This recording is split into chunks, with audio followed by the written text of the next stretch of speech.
नमस्कार, जय श्री कृष्णा। स्वागत करता हूं मैं आपका अपने चैनल कुंडली शास्त्र में। मैं हूं एस्ट्रोलॉजर रतन सिंह। धनु राशि, धनु लग्न वालों, एक ऐसी बात मैं आपको बताने वाला हूं जो आपके लिए राहत की होने वाली है। कुछ सूक्ष्म विश्लेषण आज रहेगा। आने वाला जो सप्ताह है इसके ऊपर आज हम जो चर्चा करने वाले हैं ये थोड़ी सी गहन होने वाली है, तो थोड़ा सा ध्यान से सुनिएगा।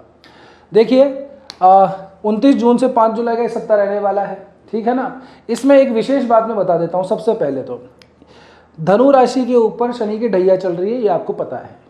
अब हो क्या रहा है, शनि अभी रेवती नक्षत्र के प्रथम चरण में चल रहे हैं। शनि प्रथम चरण में रेवती नक्षत्र के हैं। जब नवमांश में इसको देखेंगे तो ये धनु राशि के ऊपर है, नवमांश में।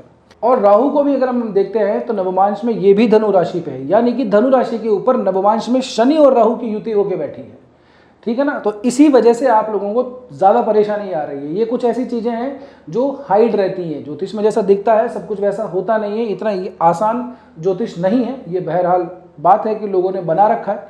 तो नवमांश के अंदर शनि और राहु की युति आपकी धनु राशि के ऊपर पड़ी हुई है। 2 जुलाई का दिन आएगा जब शनि रेवती नक्षत्र के दूसरे चरण में प्रवेश करेंगे और ये युति टूट जाएगी। यहाँ से शनि मकर राशि के अंदर नवमांश में प्रवेश कर जाएंगे, तो आप लोगों के लिए ये काफ़ी ज़्यादा राहत वाली खबर है, ठीक है ना। अब हम इस सप्ताह के ऊपर थोड़ा सा विस्तार से चर्चा कर लेते हैं। सप्ताह शुरू होगा 29 जून से, सोमवार का दिन होगा। यहीं पे बुध जो है वो वक्री हो जाएंगे। वक्री का अर्थ होता है जब कोई ग्रह प्रतीत हो ऐसा, जब हम आकाश में देखें कि वो उल्टा चल रहा है या रिवर्स में चल रहा है, ठीक है ना।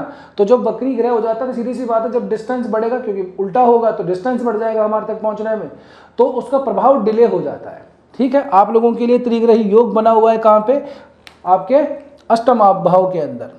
अब यहाँ पे शुभ शुभ तो ग्रह हैं, 3 शुभ ग्रह हैं, लेकिन अष्टम भाव पड़ रहा है। इसके ऊपर मैंने आपको पहले ही बता चुका। देखिए, ऐसा नहीं है अपना कि नेगेटिव बात करनी है या आपको जबरदस्ती खुश करना है कि नहीं बहुत सब कुछ अच्छा है। फालतू अंधेरे में रखने का अपना कोई काम है नहीं। तो जैसी स्थिति वैसी बताना जरूरी है। जो अपना रेगुलर वीडियो देखते हैं वो सब जानते हैं। बहरहाल अब बुध यहाँ पे वक्री होंगे, लेकिन अभी बुध वर्गोत्तमी भी हो रखे हैं। अभी वर्गोत्तमी क्या भला है, जब कोई ग्रह नवमांश के अंदर सेम राशि में चला जाता है तो ग्रह वर्गोत्तमी हो जाता है। जब कोई ग्रह वर्गोत्तमी होता है तब वो ग्रह अपने उच्च के होने के बराबर का फल देता है। तो ये वक्री है, वर्गोत्तमी है गुरु 29 जून से, ठीक। अब बुध जो है आपके सप्तम और दशम भाव के अधिपति बनते हैं, ठीक है ना।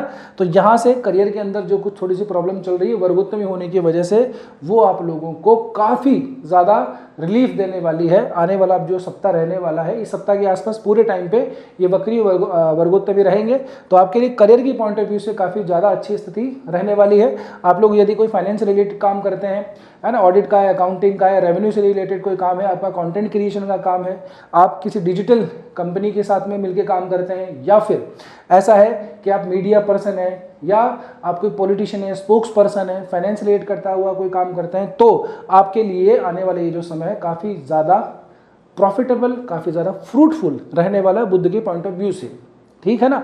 अच्छा, इसका एक नेगेटिव इंपैक्ट ये पड़ेगा क्योंकि ये बुध वक्री हो जाएगा और ये कर्क राशि है, तो चंद्रमा और बुध ये दोनों ही चरम के कारक माने जाते हैं।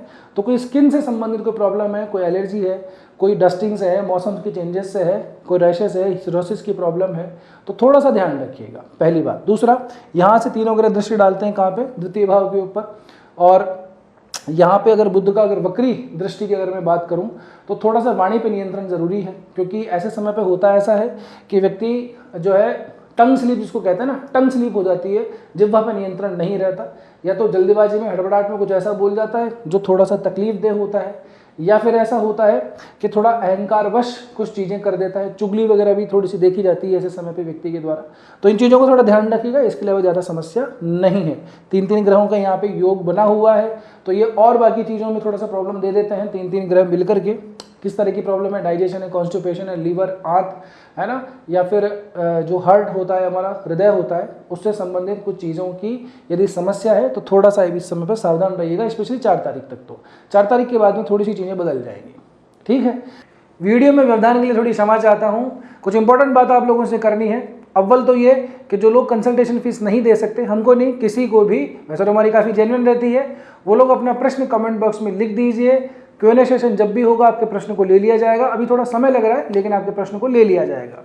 दूसरी बात यह है कि जब भी आप कोई भी वीडियो देखिए, राशिफल का, लग्नफल का, मेरा ही नहीं किसी का भी देखिए, तब आपको कुछ काम करना चाहिए। सबसे पहले तो आप अपनी पत्रिका उठाइए, उसके बाद में ग्रहों की स्थितियां देखिए, और फिर उसके बाद में अभी देखिए किस ग्रह की दशा, अंतरदशा, प्रत्यंतरदशा चल रही है, उनसे संबंधित ग्रह गोचर को फॉलो कीजिए, ज़्यादा सटीक परिणाम प्राप्त होंगे। तीसरी बात, जो भी सामान्य रूप से उपाय बताए जाते हैं वो एक सामान्य प्रवृत्ति के उपाय हैं।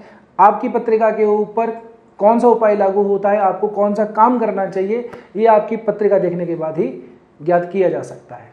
बस इतना ही, आगे आप वीडियो एंजॉय कर सकते हैं। आगे बढ़ते हैं, अब 1 जुलाई की बात कर लेते हैं। 1 जुलाई का दिन भी बड़ा स्पेशल है। 1 जुलाई को शुक्र जो है वो आश्लेषा नक्षत्र के चौथे चरण में प्रवेश करेंगे। मैंने पहले ही कहा था ये जो अब की बार का जो वीडियो है ये थोड़ा सा सूक्ष्म रहने वाला है, तो थोड़ा ध्यान से सुनिएगा। आश्लेषा नक्षत्र के चौथे चरण में जैसे ही शुक्र प्रवेश करेंगे, नवमांश में देखेंगे तो ये मीन राशि में पाएंगे। मीन राशि शुक्र की उच्च की राशि होती है, आपको पता ही है। तो शुक्र उच्च अवस्था को होंगे, कहाँ होंगे? नवमांश में, 1 जुलाई से 4 जुलाई के बीच में। तो आप लोगों के लिए वैसे भी ये जो चौथा भाव है, ये शुक्र यहाँ पे दिग्बल प्राप्त करते हैं। तो शुक्र के पॉइंट ऑफ व्यू से 1 से लेकर 4 जुलाई तक के बीच का समय स्पेशली आप लोगों के लिए फ्रूटफुल रहने वाला है। यहाँ पे कई चीज़ें होती हैं, भूमि है, भवन है, संपत्ति है। अगर इन चीज़ों का प्लान कर रखा है तो ज़रूर से ये शुभ समय रहने वाला है आप लोगों के लिए। फिर 2 जुलाई को ये राहु और शनि की नवमांश में युति टूट जाएगी, तो वो शनि भी अपनी स्वराशि का द्वितीय भाव में चला जाएगा, तो स्थायी संपत्ति, स्थायी धन ये भी प्रोवाइड करवाता है। तो यह आप लोगों के लिए ज़्यादा खास अच्छी स्थिति रहने वाली है। ठीक है, आगे बढ़ते हैं। तब आती है तारीख 4 जुलाई। 4 जुलाई को परिवर्तन होगा राशि का। इस सप्ताह के अंदर एक ग्रह का राशि परिवर्तन हो रहा है, सिर्फ एक ही ग्रह का, वो है शुक्र। शुक्र यहाँ से निकलेंगे और आपके भाग्य भाव में चले जाएंगे सिंह राशि के अंदर। यहाँ पे 2 ही ग्रह रह जाएंगे, एक आपके लग्नेश, एक आपके जो है सप्तम और दशम भाव के स्वामी। आपका जो पूरा केंद्र है ना, अगर आप देखेंगे तो 9, 12, 3, 6 ये पूरा केंद्र कहलाता है। इन केंद्रों के अधिपति 2 ग्रह बनते हैं, बुध और शुक्र। ये युति बना के बैठे हैं, लेकिन 8वें भाव में युति बना के बैठे हैं। ये सब कुछ ब्लॉक कर देता है एक तरीके से। 2 शुभ ग्रह 8वें भाव में बैठ जाए, केंद्र सारा का सारा 8वें भाव पर निर्भर होके रह जाता है। ऐसे समय पे व्यक्ति यदि थोड़ी सी साधना के अंदर तल्लीन हो जाए ना, तो उसको परिणाम ज़्यादा अच्छे प्राप्त होते हैं। दीर्घकालिक परिणाम प्राप्त होते हैं, लेकिन परिणाम अच्छे प्राप्त होते हैं। यदि वो थोड़ी नास्तिकता की तरफ चला जाए, कोई विश्वास दुनिया से उठ जाए, कई बार ऐसा होता है, बहुत परेशान होता है, किसी पे भरोसा नहीं रहता, किसी पे भी, ठीक है ना। तो ऐसी स्थिति के अंदर फिर थोड़े नेगेटिव इंपैक्ट ज़्यादा प्राप्त होते हैं। ऐसे लोगों के लिए फॉरेन के अंदर कोई काम है, फॉरेन में सेटल होना है, वीज़ा है, ट्रैवलिंग है, या फिर बिजनेस अपना एक्सपेंड करना है, वहाँ पे आप लोगों को किसी विदेश की कंपनी में नौकरी चाहिए, तो ऐसे समय पे ये चीज़ें काफ़ी ज़्यादा सपोर्ट करती हैं। इसके अलावा इस तरह से आप देखें ना, 4 जो पूरे केंद्र है, सारा का सारा अष्टम भाव में आके बैठ गया, तो समस्या तो बननी तय है। फिर ऊपर से नवमांश के अंदर राहु और शनि ये आपकी राशि पे युति बना के बैठे हैं, ढैया ऊपर से और चल रही है, तो एक तरीके से तबाही हो रखी है। मैं मानता हूँ, पता है मुझे, धनु राशि वालों के साथ में समस्या काफ़ी बड़ी चल रही है। अब ये दिन जो है आपके बदलने वाले हैं। बहुत बड़ा वादा नहीं है, ऐसा कोई नहीं राजयोग बन रहा है, ये हो रहा है, वो हो रहा है, राज सिंहासन मिल जाएगा आपको, आपका कोई राज तिलक करेगा, इस तरह की बातें मैं नहीं करता जनरली।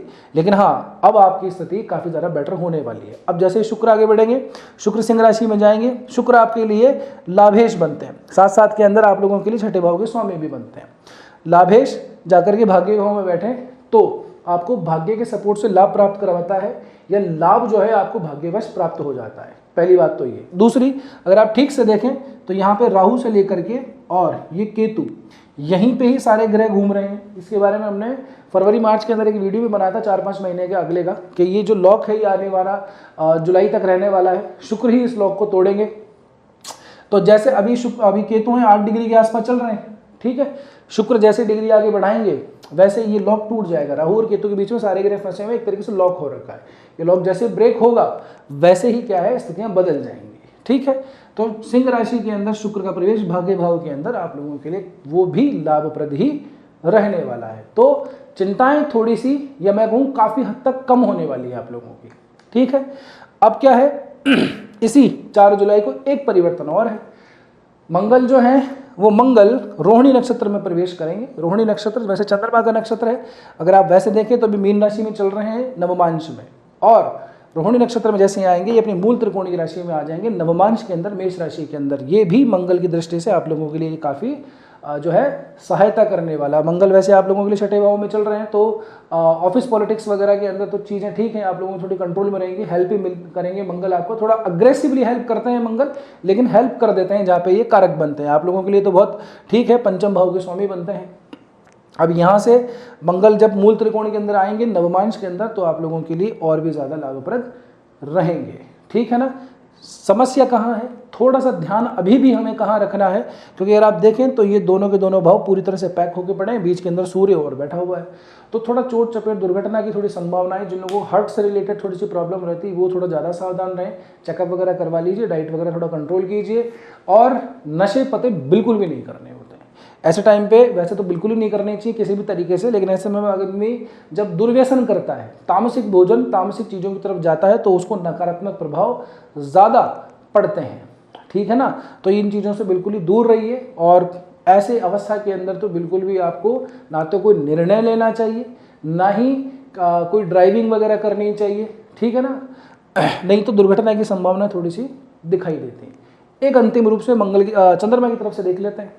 चंद्रमा को देख लीजिए, आप ही धनु राशि के ऊपर से निकल रहा है। सोमवार, मंगलवार, बुधवार को चंद्रमा धनु राशि में रहेगा, ये आप लोगों के लिए ठीक है। चंद्रमा की थोड़ी सी ब्लेसिंग आप लोगों को मिल जाएगी। हालांकि चंद्रमा आप लोगों के लिए 8वें भाव का स्वामी बनता है, लेकिन फिर भी जो थोड़ी सी नीरसता है वो थोड़ी सी समाप्त होगी। बस मैं ये कहूँगा कि चिड़चिड़ाहटपन अगर ज़्यादा होने लगे, तो अब तक भी शुरू नहीं किया तो कृपया करके कर लीजिए। भगवान महादेव के मंदिर जाइए, जल चढ़ाइए, बैठिए, जो भी स्तुति स्तोत्र मंत्र आता है उसका उच्चारण कीजिए, बहुत रिलीफ मिलेगा। आगे के 2 दिन बढ़ते हैं, तो यहाँ पे चंद्रमा आएंगे आपके पास में गुरुवार और शुक्रवार को द्वितीय भाव के अंदर अपने स्थान से समसप्तक होंगे। तो यहाँ पे वो जो एलर्जी वाली बात जो मैंने कही थी ये थोड़ी ज़्यादा लागू हो जाती है, तो यहाँ पे विशेष इन 2 दिनों का ध्यान रखना है, ठीक है ना। परिवार कुटुंब के अंदर जो चीज़ें ठीक हैं वैसे की वैसे रहेंगी, बस थोड़ी अपनी वाणी पर नियंत्रण रखना है, क्योंकि गुरु बुध का भी यहाँ पे प्रभाव पड़ रहा है, ठीक है। तो कुछ गलत नहीं कहना है, नहीं तो थोड़ी सी ऐसा होता ना कि आप कहे कुछ और चाह रहे थे कहना, कहे कुछ और दिया, फिर सामने वाले को बुरा लग गया, वो चीज़ वो फिर लंबी जाके बैठ गई किसी के दिल में। आगे बढ़ेंगे, चंद्रमा राहु के साथ संयोग करेंगे, तो चंद्रमा का राहु के साथ संयोग तो बिल्कुल ठीक नहीं है, तीसरे भाव में है। अब आपको लग रहा होगा बिल्कुल नेगेटिव बोल रही हूँ, लेकिन चंद्रमा के हिसाब से जो गोचर है वैसा आपको दिख रहा है, मैं बता ही रहा हूँ, उसमें कोई ऐसा छुपाने वाली बात तो है नहीं। राहु चंद्रमा में ग्रहण का योग होता है, तीसरे भाव के अंदर है, तो यहाँ पे ऐसा है कि काम करने के लिए गए कुछ, करके कुछ और आ गए। 4 काम लेके गए, आप एक भी करके नहीं आए, दूसरे दिन 2 काम और बढ़ गए, डिले थोड़ा सा ज़्यादा बढ़ा लिया, अपने दिमाग में कुछ ऐसी कैलकुलेशन लगा ली कि काम ऐसे नहीं वैसे होगा, तिगड़म लगाने की कोशिश करोगे और उसमें फिर काम और उलझ जाएगा, तो आप अपने ही जाल के अंदर फंस जाओगे। तो सीधे तरीके से चलो, सीधे तरीके से काम करके आ जाओ, नहीं तो ये राहु चंद्रमा की जो युति है स्पेशली सैटरडे और संडे ये थोड़ी सी ज़्यादा परेशान कर सकती है। उपाय क्या करना है, उपाय देखिए, अभी जैसे मैंने बताया 2 तारीख को आप नोट कर लेना, 2 तारीख के बाद में थोड़ा सा रिलीफ आप लोगों को मिलेगा, ठीक है ना। बुध जैसे शुक्र आगे बढ़ेंगे तो ये लॉक भी थोड़ा सा टूटने की तरफ आ जाएगा, तो आपको थोड़ा सा कामनेस प्राप्त होगी। भगवान शिव की आराधना कीजिए, भगवान भोले बाबा के मंदिर जाइए, बैठिए, जो भी आपको आता है, ठीक है ना, उसका स्मरण कीजिए।